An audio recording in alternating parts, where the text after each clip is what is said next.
તારીખ 9/12/2025 આજનો વાર મંગળવાર। હું આજે એકમ 12 સરહદની સફરેમાં શહીદ સ્વરાજ દીપ નમન યાત્રા વિશે કહીશ। શહીદ સ્વરાજ દીપ નમન યાત્રા આપણા દેશના સ્વાતંત્ર્ય સંગ્રામના શૂરવીરોને ભાવભીની શ્રદ્ધાંજલિ રૂપ એક મહાન યાત્રા છે।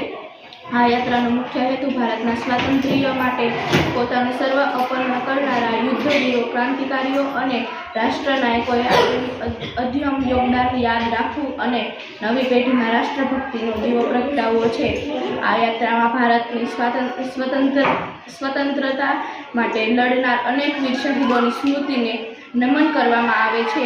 તેમની જીવનકથા, બલિદાન અને દેશપ્રેમ દ્વારા યુવાનોને પ્રેરણા આપવાનો પ્રયાસ કરવામાં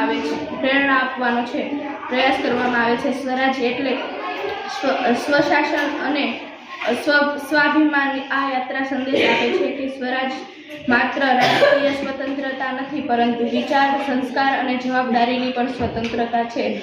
યાત્રા દરમિયાન લોકો એક સ્થળથી બીજા સ્થળે જઈ રાષ્ટ્રીય ગીતો, સૂત્રો અને સંસ્કૃતિની ઉજવણી કરે છે।